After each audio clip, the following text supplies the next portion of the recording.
الحمد لله وكفى وسلام على عباده الذين اصطفى خصوصا على سيد الرسل وخاتم الأنبياء.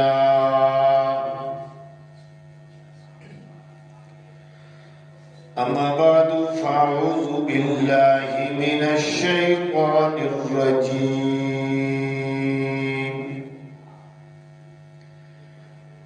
بسم الله الرحمن الرحيم.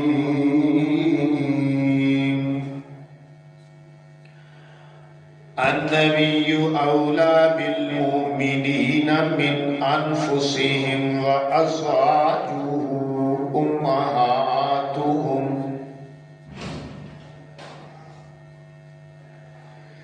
بسم الله الرحمن الرحيم. يا نساء النبي لستن كأحد من النساء.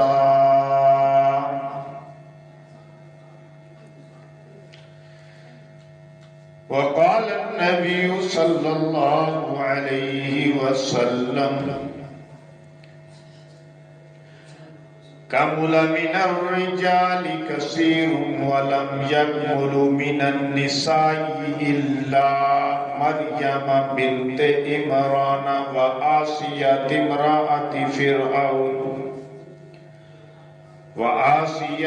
امرأة فرعون وفضل عائشة على الناس كفضل السريد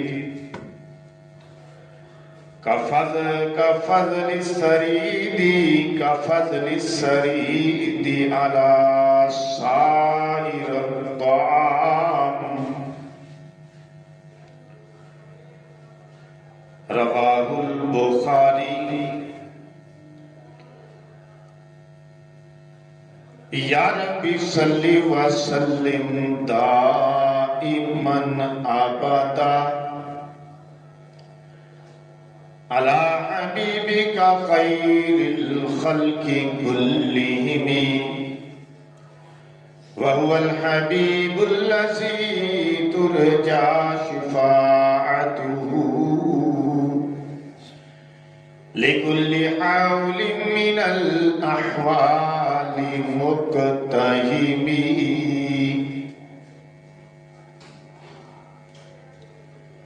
سب حضرات محبت کے ساتھ درود شریف پڑھ لیں. اللہم صلی علی محمد وعلی آل محمد کما صلیت علی ابراہیم وعلی آل ابراہیم انک حمید مجید. اللہم بارک علی محمد وعلی آل محمد کما بارکت علی ابراہیم وعلی آل ابراہیم انک حمید مجید. گرامی قدر سامعین کرام، اس وقت میں نے آپ حضرات کے سامنے دو آیتیں تلاوت کی اور حدیث بھی پڑھی، جن میں مشترکہ طور پر یہ مسئلہ بیان کیا گیا کہ سیدہ طاہرہ عفیفہ عائشہ صدیقہ رضی اللہ تعالی عنہا کا مقام اور مرتبہ بلند و بالا ہے، اور اس کی مثال چراغ رخ زیبا لے کر تلاش کریں تو نہیں مل سکتی. سیدہ عائشہ صدیقہ کا ام المومنین ہونا آپ کے مثل امت کی عورتوں میں کسی کا نہ ہونا، آپ کی فضیلت تمام عورتوں پر ایسے ہونا جیسا کہ سرید کے کھانے کو باقی کھانوں پر فضیلت. آپ کا نکاح رسول اللہ صلی اللہ علیہ وسلم کے ساتھ حکم خداوندی سے ہو رہا. گرامی قدر، سیدہ طاہرہ کے یہ فضائل ایسے ہیں جو آپ کو پوری امت کے اندر ایک نمایاں ممتاز مقام عطا کرتے ہیں۔ گرامی قدر، یوں تو سیدہ صدیقہ عفیفہ طاہرہ کے فضائل و مناقب سے قرآن و حدیث بھرے ہوئے ہیں، مگر میں آپ کے سامنے اختصار کے ساتھ آپ کی حیات طیبہ کے دو پہلوؤں پر روشنی ڈالوں گا، جس سے آپ کی عظمت، آپ کی رفعت اور آپ کی شان، آپ کا مقام آپ کے سامنے اظہر نشمس ہو جائے گا۔ وہ دو پہلو اس طرح ہیں کہ سیدہ کا مقام خدا کی نظر میں اور سیدہ کا مقام رسول خدا کی نظر میں۔ آپ نے پوری توجہ میری طرف رکھنی ہے، چھوٹے بچوں توجہ میری طرف، کھیلنا نہیں ہے، ٹھیک ہے؟ نیلے کپڑوں والے توجہ میری طرف رکھ، کھیلنا نہیں۔ گویا کہ ایک نشست کا مقرر خدا ہوگا اور عنوان اور فضائل عائشہ صدیقہ رضی اللہ تعالیٰ عنہ کے ہوں گے، فضائل اور مناقب عائشہ صدیقہ رضی اللہ تعالیٰ عنہ کے ہوں گے، اور ایک نشست کا مقرر مصطفیٰ ہوگا اور عنوان عظمت عائشہ صدیقہ رضی اللہ تعالیٰ عنہ ہوگا۔ سبحان اللہ، یہ کیسی شان ہوگی کہ طاہرہ کی جب خدا کی زبان سے پاکیزگی بیان ہوگی، یہ کیسی شان ہوگی کہ طاہرہ کی پاکیزگی خدا کی زبان سے بیان ہوگی، اور کیا شان ہوگی کہ حبیب کی پاکیزگی حبیب خدا کی زبان سے بیان ہوگی۔ گرامی قدر، سب سے پہلے میں آپ کے سامنے حضرت اما عائشہ صدیقہ رضی اللہ تعالیٰ عنہ کا وہ تاریخی واقعہ رکھنا چاہتا ہوں کہ جسے واقعہ افق کہتے ہیں، افق عائشہ رضی اللہ تعالیٰ عنہ کے نام سے موسوم کیا جاتا ہے۔ منافقین مدینہ نے بڑی ڈھٹائی کے ساتھ سیدہ پر ایک بے سراپا بے بنیاد جھوٹا بہتان باندھا تھا، الزام لگایا تھا۔ کس پر؟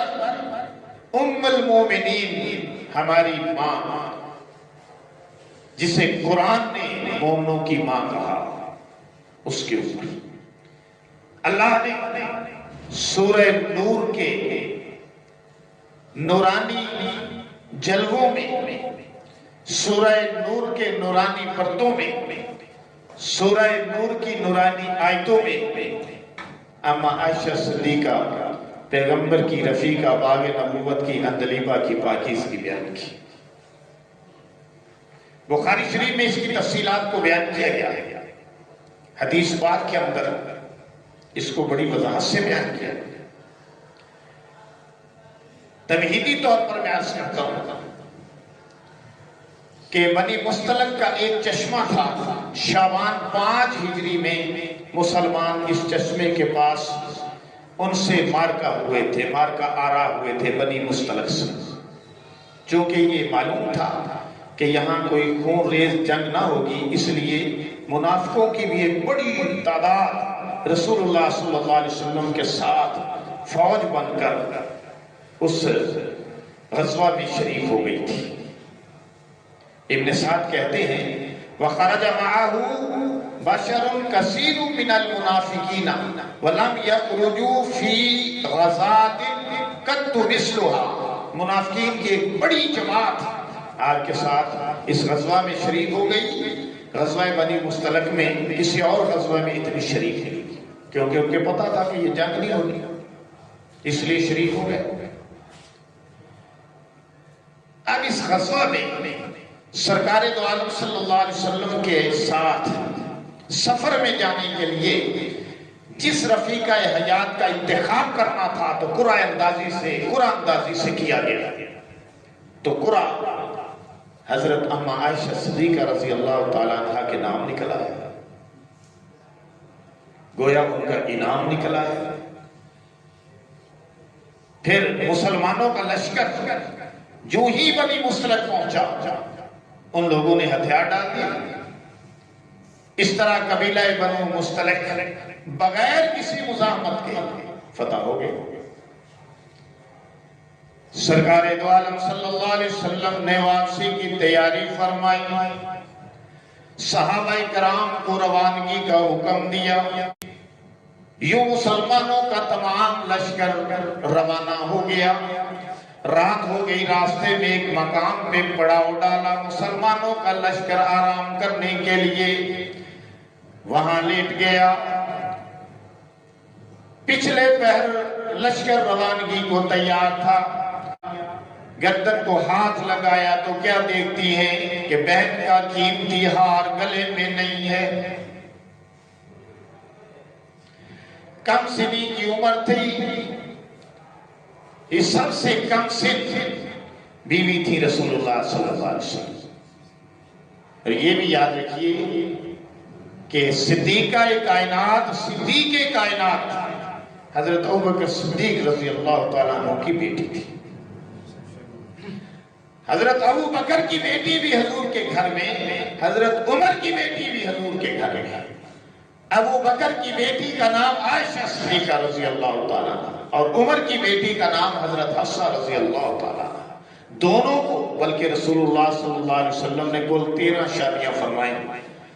13 بیویوں کو اللہ نے امت کی مائیں قرار دیا. قرآن میں آتا ہے وَأَزْوَاجُهُ أُمَّهَاتُهُمْ، اور اے نبی آپ کی بیویاں مسلمانوں کی مائیں ہیں. عرض میں یہ کر رہا تھا کہ لشکر روانگی کو تیار تھا کہ عائشہ صدیقہ رضی اللہ تعالیٰ عنہ قضائے حاجت کے لیے قافلے سے دور نکل گئی. فارغ ہو کر جب لوٹی اتفاق سے گلے میں ہاتھ پڑ گیا. دیکھا تو ہار کوئی نہیں. کم سنی کی عمر تھی، مانگے کی چیز تھی. گھبرا گئی، ڈھونڈنے لگ پڑی. سفر کی نا تجربہ کاری کی بنیاد پر ان کو یقین تھا کہ قافلے کی روانگی سے پہلے میں ہار ڈھونڈ لوں گی، واپس آ جاؤں گی. اس بنا پر کسی کو اطلاع بھی نہ دی، نہ ہی پجاوا اٹھانے والے آدمیوں کو، انتظام کرنے والوں کو کوئی حکم صادر کیا. یہ سچویشن بنتی.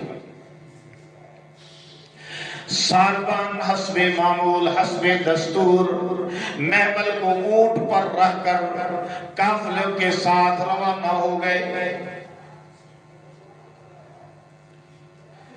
آپ کا وزن اتنا کوئی نہیں تھا، ان کو بھی پتا کوئی نہیں چلا. وہ اونٹ پر جو محمل رکھی ہوئی تھی باپردہ ایک ڈولی سی بنائی ہوئی تھی، اسی طرح انہوں نے اونٹ کو اٹھایا اور چل پڑے. یہ خیال ہی نہ کیا کہ اما عائشہ صدیقہ پیغمبر کی رفیقہ ابھی سوار نہیں ہوئی. بڑا عجیب واقعہ ہے. آپ نے آخر میں میرے ساتھ رہنا اور ہم نے نتیجہ نکالنا ہے. ادھر قافلہ روانہ ہو چکا تھا. رسول اللہ صلی اللہ علیہ وسلم اور آپ کے صحابہ پاک روانہ ہو چکے تھے ایک مقام پر. اس مقام پر اگر ہم دیکھیں تو مسئلہ علم غیب بھی حل ہو جاتا ہے کہ حقیقی عالم الغیب اللہ کی ذات ہے. نبی کو جتنا علم ہوتا ہے وہ اللہ کی عطا سے ہوتا ہے. اس لیے نبی کا علم عطائی، خدا کا علم ذاتی. خدا کسی سے علم نہیں لیتا، لیکن نبی اپنے رب سے علم لیتا ہے. چاہے اللہ خواب کے ذریعے بتا دے، دل پہ نازل کر دے، جبریل کو بھیج دے، ذہن کھول دے، جیسے بھی کرے اللہ عطا کرتا ہے. اس سے معلوم ہو گیا کہ ذرے ذرے کی خبر حاضر ناظر ذات صرف اللہ کی ذات ہے. گرامی قدر سیدہ نے جب قافلے کو وہاں نہ پایا تو مجبوراً درخت کے نیچے چادر اوڑھ کر سو گئے. ٹھیک ہے، اللہ وارث ہے، پیغمبر کی بیوی تھی، توکل تھا اللہ کی ذات پر. صفوان ابن معطل ایک صحابی تھے جن کی ڈیوٹی یہ تھی کہ قافلے کے پیچھے پیچھے فاصلے پر رہتے تھے تاکہ کوئی قافلے کی چیز گر جائے، کوئی بچہ پیچھے، چھوٹے سپاہی رہ جائیں، ناتجربہ کار لوگ رہ جائیں، ان کو ساتھ لے جائیں. چنانچہ صفوان ابن معطل آ رہے تھے، کافی وقت گزر گیا، ان کی دور سے نظر پڑی تو ججمنٹ کی کہ کوئی چیز ہے درخت کے نیچے، کچھ سامان ہے کیا. جب نزدیک پہنچے تو پتہ چل گیا کہ یہ تو اماں عائشہ صدیقہ مومنین کی ماں، صحابہ کی ماں، صدیقہ کائنات، پیغمبر کی عزت، پیغمبر کی عصمت ہے. آپ نے وہاں پہ اپنا اونٹ لا کر بٹھا دیا اور اونچی آواز سے پڑھا اِنَّا لِلَّهِ وَإِنَّا إِلَيْهِ رَاجِعُونَ. جب یہ الفاظ ان کی زبان سے ادا ہوئے، عائشہ صدیقہ رضی اللہ عنہا اٹھ کر بیٹھ گئے، اونٹ بٹھا دیا، اما عائشہ سوار ہو گئی. اس نے اونٹ کی نکیل کو پکڑ لیا، بیٹی کی مانند تھا، وہ اماں کی مانند تھی، پیغمبر کی عزت تھی. آپ لوگ اپنے پیروں کی، فیملیز کی کس طرح عزت کرتے ہیں، ان کی عزتوں کی کس طرح عزت کرتے ہیں، اپنے علماء کی عزتوں کی کس طرح عزت کرتے ہیں، کسی عزت والے کی کس طرح عزت کرتے ہیں، کسی تعلیم یافتہ مائی کی آپ کس طرح عزت کرتے ہیں، کسی نیک مائی کی آپ کس طرح عزت کرتے ہیں. یہ تو کبھی ہو نہیں سکتا کہ پیغمبر کی عزت ہو اور صحابی جو ہے وہ عزت نہ کرے یا اس کی نظر میں کوئی میل آ جائے، آنکھ میں کوئی میل آ جائے. یہ تو ہو ہی نہیں سکتا، یہ تو سوچ ہی نہیں سکتا. تو بیٹا ہے، بیٹے کی مانے وہ کیسے سوچ سکتا ہے. بہرحال جب یہ بات ہو گئی، وہ لے کر قافلے میں پیچھے آ کے مل گیا، رسول اللہ صلی اللہ علیہ وسلم کے قافلے میں شامل ہو گیا. پھر سب کو پتا چل گیا کہ اس طرح اماں عائشہ صدیقہ پیچھے رہ گئی، صفوان لے کر آ گئے. کوئی پرابلم نہیں، کوئی مسئلہ نہیں، کوئی مسئلہ نہیں پیدا ہوا، کوئی شک و شبہ نہیں پیدا ہوا. لیکن آپ حیران ہوں گے کہ رئیس المنافقین عبداللہ بن ابی، رئیس المنافقین کا سردار تھا. یہ جنگ میں ساتھ تھے نا، کیونکہ ان کو پتا تھا جنگ تو ہونی کوئی نہیں، اس لیے ساتھ ہو گئے، باقی کسی جنگ میں بھی نہیں گئے. وہ رئیس المنافقین بھی ساتھ تھا، جو نبی اور صدیق کا، اسلام کا، دین کا اصلی دشمن تھا، لیکن تھا منافق. اس کی پوری ٹیم تھی، پارٹی تھی پوری اس کی، جس کا دل اور چہرہ جل بھن کر سیاہ ہو چکا تھا. اس نے پورے مدینے میں یہ افواہ پھیلا دی خبیث آدمی نے کہ معاذ اللہ عائشہ کا دامن عصمت داغدار ہو گیا. استغفر اللہ، نقل کفر معاذ اللہ، معاذ اللہ ثم معاذ اللہ.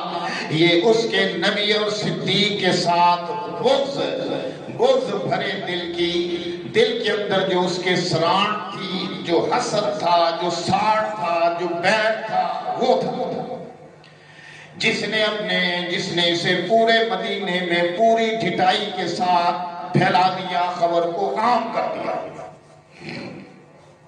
نبی کی عصمت پر الزام لگا دیا. اس بدبخت نے،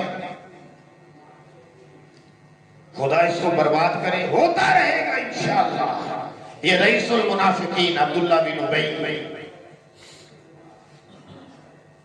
منافقین شروع ہی سے نبوت اور صداقت کے دشمن